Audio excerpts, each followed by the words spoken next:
Hey guys, welcome back to my channel. This is Prachi. तो ये कहानी होने वाली है हमारी हीरोइन जोई की, जो कि हर सेकेंड, हर घंटे, हर पल, हर हाल में रिजाइन करने की नाकाम कोशिश करती रहती है और एक खतरनाक टाइम लूप में अपने हैंडसम बॉस के साथ में फंस जाती है।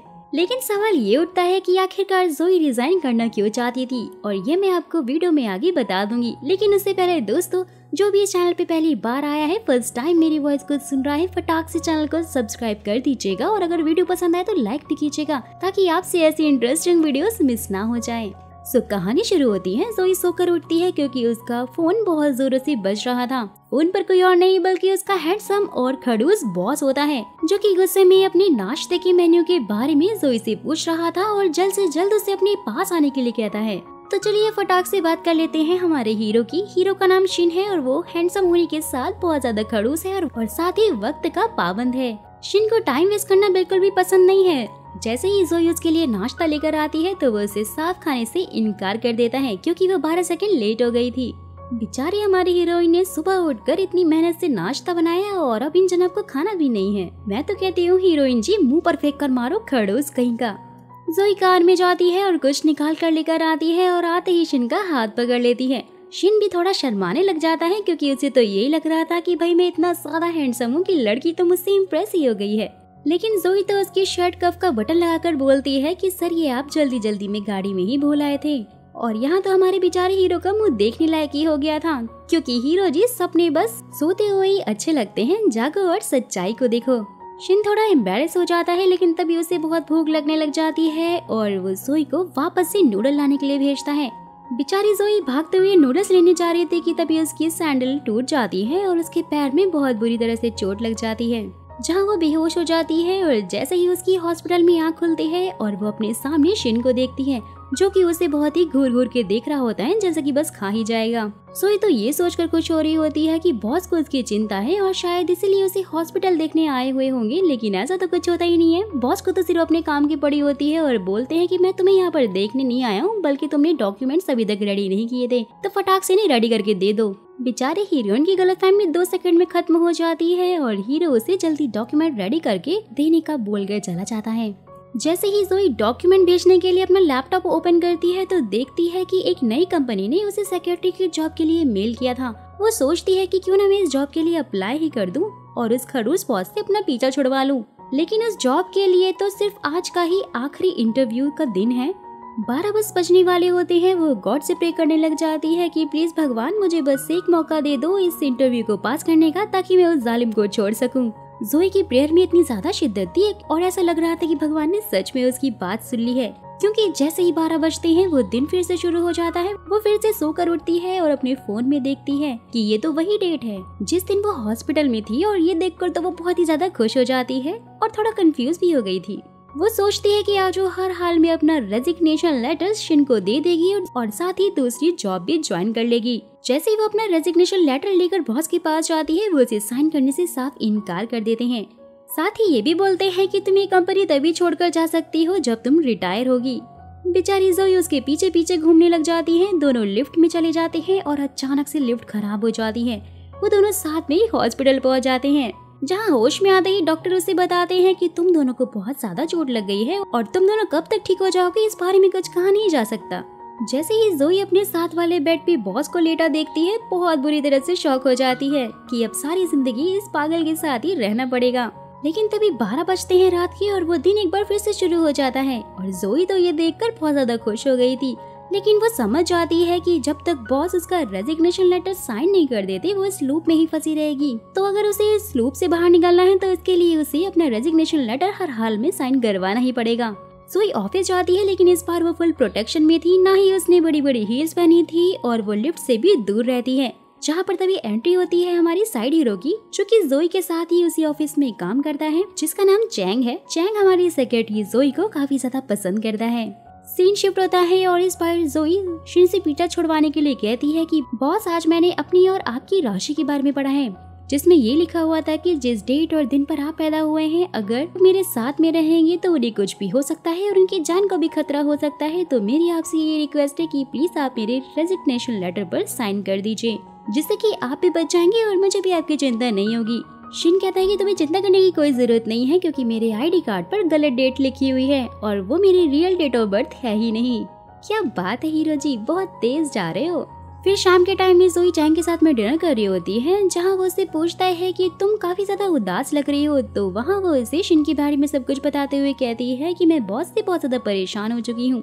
लो शैतान का नाम लिया और शैतान हाजिर हो गए। शिन का तभी कॉल आ जाता है और वो उसे कुछ डॉक्यूमेंट सेंड करने के लिए कहता है, जहाँ ज़ोई बिना वक्त बिताए 2 सेकंड के अंदर ही डॉक्यूमेंट्स भेज देती है। और ये देखकर तो बॉस को शक हो जाता है, जिससे कि वो अपना इंस्टाग्राम ओपन करके ज़ोई की पोस्ट देखता है और उसे पता चल जाता है कि वो तो वही चैंग जनाब के साथ में खाना खा रही है। फोटो देखते ही बहुत ही बुरी तरह से जल भुन जाता है। बोलता है कि वो किसी और के साथ में क्या कर रही है और फटाक से उसको फोन करके कहता है कि मुझे तुमसे बहुत जरूरी बात करनी है। ज़ोई भी कहती है कि सही कहा आपने, मुझे भी आपसे बहुत इंपॉर्टेंट बात करनी है। और अपने मन में सोचती है कि हर हाल में आज मैं रिजाइन देकर रहूंगी। लेकिन तभी 12 बज जाते हैं और वो दिन फिर से स्टार्ट हो जाता है।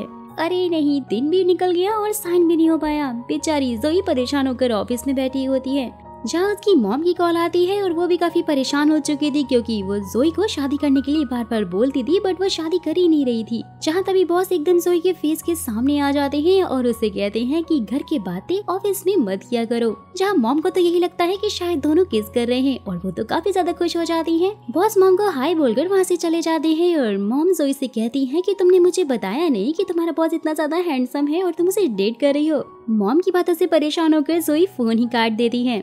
जहाँ चैंग उसको अपने साथ फिर से डिनर के लिए पूछता है, लेकिन इस बार शिन वहीं बैठा हुआ होता है और सामने बैठी सुंदरी को देखने के बजाय वो ज़ोई को ही देख रहा होता है। और उनकी बातें सुनते कहता है कि तुम आज कहीं नहीं जा सकती क्योंकि मुझे बहुत सारा काम है और इसलिए आज तुम्हें मेरे साथ काम कर पाना होगा। ये सुनते ही ज़ोई उसे हाँ बोल देती है। लेकिन हीरोइन इतनी आसानी से कैसे मान सकती है? कुछ तो गड़बड़ है। तो गड़बड़ ये है कि ज़ोई शिन को डिनर पर बहुत ज्यादा वाइन पिला देती है, जिससे कि बॉस तो टुन हो जाते हैं और वो सोचती है कि नशे में वो उससे साइन करा लेगी। लेकिन यहाँ पर तो सर नशे में काफी रोमांटिक हो गए थे और ज़ोई को कहते हैं कि तुम मुझे कभी छोड़कर मत जाना, हमेशा मेरे पास रहना। साथ ही उसे किस भी कर लेते हैं। ज़ोई को तो कुछ समझ ही नहीं आता और सोचती है कि बॉस को शराब पिलाकर कितनी बड़ी गलती कर दी है मैंने। लेकिन वो इतने ज्यादा क्यूट लग रहे थे कि उनकी कुछ फोटोज भी क्लिक कर लेती है और इससे पहले कि बॉस और ज्यादा रोमांटिक हो जाते और अपना कंट्रोल ही खो देते, ज़ोई वहाँ से उन्हें छोड़कर भाग जाती है। फिर से टाइम रिवर्स होता है और ज़ोई उठती है, सोचती है कि प्यार से तो उन्होंने साइन करना नहीं है, तो इसलिए आज मैं उनको इतना ज्यादा परेशान कर दूंगी कि वो मुझे खुद बाहर निकाल दें।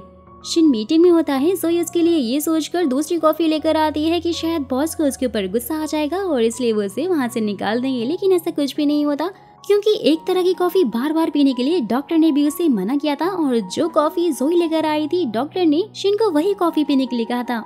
ये सब कुछ देखकर तो शिन काफी इम्प्रेस हो जाता है और बेचारी हमारी हीरोइन का प्लान फिर से फेल हो जाता है। अरे यार, यहाँ तो काम ही नहीं बना। कोई बात नहीं, मेरी हीरोइन अभी पूरा दिन पड़ा है और हमारे पास करने के लिए बहुत कुछ है। ज़ोई शिन को एक मीटिंग के लिए लेकर जाती है जो कि इसके लिए बहुत ही ज्यादा इम्पोर्टेंट होने वाली थी, लेकिन ज़ोई उसे लेट कराने के लिए गलत रास्ते से ले जाती है। जहाँ शिन के टोकने पर वो बहुत ही मासूम सी शक्ल बनाकर बोलती है कि बस मुझे माफ कर दीजिए, मैं रास्ता भूल गई थी। जहाँ तभी उनको कार में लगी रेडियो पर ये न्यूज मिलती है कि जिस रास्ते से वो पहले जाने वाले थे वहाँ पर कुछ कारों का बहुत ही बुरा एक्सीडेंट हो गया है। अरे नहीं, एक के बाद एक सारे मिशन फेल हो गए हमारी हीरोइन के। और जैसे ही वो मीटिंग वाले प्लेस पर पहुँचते हैं तो उन्हें ये पता चलता है कि अच्छा हुआ वो लोग लेट हो गए, क्योंकि जिस कंपनी के साथ में वो डील करने वाले थे वो कंपनी फ्रॉड निकली। जिससे कि भाई बॉस तो सेक्रेटरी ज़ोई से बहुत ही ज्यादा खुश हो जाते हैं, क्योंकि आज उसने जो भी उल्टे सीधे काम किए वो सब उनकी कंपनी के लिए अच्छे हुए और शिन के लिए भी अच्छे हुए थे। और इसलिए सेक्रेटरी ज़ोई को प्रेस करने के लिए वो इस खुशी में पार्टी रखते हैं और सबको बताते हैं कि आज ज़ोई की वजह से ही हमारी कंपनी को मिलियंस का नुकसान होने से बच गया है। लेकिन ये क्या, हमारी हीरोइन तो बिल्कुल भी खुश नहीं थी। बेचारी होगी भी कैसे, क्योंकि इतनी कोशिशों के बाद भी उसके सारे प्लान्स जो फेल हो गए थे। जहाँ तभी एक बार फिर से चैंग उसे डिनर के लिए पूछता है, लेकिन शिन कहता है कि ज़ोई ने बहुत अच्छा काम किया है तो आज वो हम सबके साथ रहेगी और मैं उसे अपने साथ डिनर करने का एक मौका दूंगा। सीन शिफ्ट होता है और वो खाने के लिए गए हुए होते हैं, लेकिन आज किसी वजह से सारे रेस्टोरेंट बंद हैं क्योंकि वहाँ छुट्टी थी। और इसलिए शिन फिर ज़ोई को अपने साथ घर ले जाता है और उससे बहुत ज्यादा खाना बनवाता है। साथ ही ये भी बोल दिया कि सारे बर्तन भी साफ कर देना क्योंकि मुझे गंदगी बिल्कुल पसंद नहीं है। दिन के लास्ट में एक बार फिर से साइन करवाने की कोशिश उसकी नाकामयाब हो जाती है और दिन फिर से रिवर्स हो जाता है। ज़ोई सुबह सोकर उठती है और सोचती है कि साइन तो होने से रहा तो आज मैं थोड़ी मस्ती ही कर लेती हूँ। और जैसे ही शिन की कॉल आती है वो कहती है कि सर आज मेरी तबीयत थोड़ी सी खराब है। वैसे ड्रामा करने में ड्रामा क्वीन है हमारी हीरोइन। वेल तो शिन उसकी बात सुनकर उसे छुट्टी दे भी देता है, लेकिन उसे चैन कहाँ पड़ने वाला था। बॉस से रहा नहीं जाता और इसलिए वो जोई से बात करने के लिए उसे देखने के लिए सीधा घर ही टपक जाता है। वैसे ही जैसे बिन बुलाए मेहमान कभी कभी हमारे घर भी टपक जाते हैं और हमें ये बिल्कुल भी नहीं अच्छा लगता। जहाँ ऐसा ही कुछ हमारी हीरोइन के साथ होता है। बेल बजती है जहाँ जोई को लगता है कि जो सॉफ्ट ड्रिंक उसने मंगवाई थी शायद वही आई होगी। जोश जोश में मैडम पूरा दरवाजा खोल देती हैं और शिन को देखते ही बंद करके दरवाजा वापस से अपना सारा खाना छुपा देती है और बीमारी का नाटक करते हुए दरवाजा खोलती है और उसके आने का कारण पूछती है। शिन को तो यही लग रहा था कि उसकी सेक्रेटरी तो भाई बहुत ही ज्यादा बीमार है और वो उसे उठाकर बिस्तर पे लिटा देता है, साथ ही उसके लिए दलिया भी बनाता है। अरे नहीं, इतनी केयर और वो भी इस खड़ूस बॉस से बिल्कुल भी एक्सपेक्टेड नहीं था। शिन जोई को दलिया खिलाकर वॉशरूम जाने लग जाता है, जहाँ अपना सारा बदला पूरा करने के लिए हमारी हीरोइन उसे वॉशरूम में लॉक करके बोलती है कि सर इसका लॉक खराब हो गया है और ये अभी नहीं खुल रहा है। जिसके बाद वो जाकर अपना सारा टेस्टी खाना फटाफट से चट कर जाती है। बेचारा बॉस इतनी देर तक वॉशरूम में था कि वो परेशान ही हो जाता है और जैसे ही फिर जोई उसे बाहर निकालती है तो शैतान से कहाँ छुपने वाला था सच, जहाँ उसे सच का सब कुछ पता लग जाता है और जोई का सारा खाना देख लेता है और फिर उसे अपने साथ ऑफिस भी ले आता है। अरे नहीं, हमारी ड्रामा क्वीन तो पकड़ी गई। वेल तो ऑफिस में चैंग एक बार फिर से उसे डिनर के लिए पूछता है, जहाँ शिन कहता है कि जो भी अगर ऑफिस में रोमांस करेगा तो वो उसे निकाल देगा। जोई के दिमाग की बत्ती जलती है और वो ये सब करने के लिए सोचती है और बड़े प्यार से भाई चैंग को खाना खिला रही होती है और वो भी शिन के सामने। लेकिन ये रूल तो हमारी हीरोइन पर अप्लाई नहीं होता और यहाँ भी बात नहीं बनती, बट चैंग के तो भाग्य ही खुल जाते हैं। वेल तो फिर से दिन रिवर्स होता है, लेकिन इस बार कहानी में ट्विस्ट आ जाता है। वो ट्विस्ट ये होता है कि जब शिन इस बार सोकर उठता है तो उसे कुछ बातें याद आने लग जाती हैं और फिर वो उसका फोन चेक करता है, जहाँ वो देखता है कि ये दिन तो कल ही था और फिर उसे भी समझ में आ जाता है कि वो टाइम लूप में फंस चुका है और दिन बार बार रिपीट हो रहे हैं, यानी कि हमारे हीरो जनाब भी अब टाइम लूप में फंस चुके हैं। खैर हमारी हीरोइन को तो बहुत ज्यादा तंग किया इन्होंने, तो चलिए कोई बात नहीं, अब थोड़े मजे आपके भी ले लिए जाएं। सारी बातों को फिर से रिमाइंड करने के बाद फिर उसे याद आता है कि शायद अगर वो सेक्रेटरी जोई को एक बार किस कर लेगा तो वो लोग लूप से बाहर आ सकते हैं और इसलिए वो उसे किस करने के लिए कोशिश करता है बट रुक जाता है। नेक्स्ट डे शिन अपनी ऑफिस में बैठा हुआ जोई को ही देख रहा होता है और सोचता है कि जोई बार बार उससे रिजाइन क्यों मांग रही थी और इसलिए वो उसे बुलाता है, जहाँ बातों बातों में दोनों को पता चल जाता है कि वो दोनों टाइम लूप में फंस चुके हैं। शिन फिर उसको कहता है कि शायद अगर हम लोग किस कर लेंगे तो इस टाइम लूप से बाहर निकल जाएंगे, लेकिन ऐसा तो कुछ भी नहीं होता है और इस चक्कर में उनकी किस भी हो जाती है। जिसके बाद वो दोनों फिर से एक बार आधी रात में दोबारा किस करने की बात कर रहे होते हैं, जहाँ पर तभी जोई को पता चलता है कि कोई तो है शिन का दुश्मन जो कि उसे मारना चाहता है। ये जानने के बाद दोनों ऑफिस में सब पर नजर रखने लग जाते हैं, लेकिन पता नहीं कैसे जोई अचानक से किडनैप कर ली जाती है, जहाँ उसे ये पता चलता है कि शिन को जो मारना चाहता है वो कोई और नहीं बल्कि उसी की कंपनी का गार्ड है, जिसे कि दुश्मन कंपनी ने भेजा होता है। फिर से टाइम लूप आता है और नेक्स्ट टाइम वो लोग गार्ड को पहले से ही पकड़ लेते हैं, जहाँ उन्हें ये भी लग रहा था कि अब शायद टाइम लूप फिनिश हो जाएगा, लेकिन ऐसा कुछ भी नहीं होता और टाइम फिर से रिवर्स होता जाता है और अब दोनों अपना अपना सर पकड़ कर बैठ जाते हैं। फिर दोनों फैसला करते हैं कि अब आगे ऐसे ही जीना पड़ेगा, तो फिर इसलिए क्यों ना हर एक दिन को नए तरीके से जिया जाए। अरे नहीं, ये भी कोई जीना हुआ। सो दोस्तों, आपको क्या लगता है कि अगर आप किसी ऐसे लूप में फंस जाओगे तो आप क्या करोगे? ये बात मुझे कमेंट करके जरूर बताइएगा। जिसके भी कमेंट मुझे डिसेंट और अच्छे लगते हैं उन्हें मैं अपनी नेक्स्ट वीडियो में जरूर शाउट आउट दूंगी। जिसके बाद दिन फिर से रिवर्स हो जाता है और शिन अपनी दुश्मन कंपनी के पास जाता है और उन्हें जो चाहिए होता है वो सब उन्हें देकर दुश्मनी को वहीं पर खत्म करने के लिए कहता है और उनकी दुश्मनी वहीं पर खत्म हो जाती है। शिन फिर जोई के मॉम डैड से मिलने के लिए जाता है और आखिरकार दामाद जी अपने ससुराल पहुंच ही गए। वेल तो जैसे ही जोई शिन के घर जाती है उसे अपनी पेंटिंग मिलती है जो कि शिन ने खुद उसके लिए बनाई थी। जोई उससे पूछती है कि उसके पास ये क्यों है, जहाँ शिन जोई को किस करता है और फाइनली उससे अपने दिल की बात बता देता है और कहता है कि वो उसे बहुत टाइम से पसंद करता है। ओ तो ये बात थी। वैसे इस खड़ूस से मुझे उम्मीद तो नहीं थी, लेकिन क्या करें, हमारी कहानी का हीरो जो है। नेक्स्ट डे दोनों साथ में ऑफिस जाते हैं, जहाँ ऑफिस के लोग दोनों को साथ में देखकर शॉक हो जाते हैं, लेकिन हीरो हीरोइन तो यही सोच रहे थे कि टाइम तो दोबारा से रिवर्स हो जाएगा और सब लोग भूल भी जाएंगे उनके बारे में।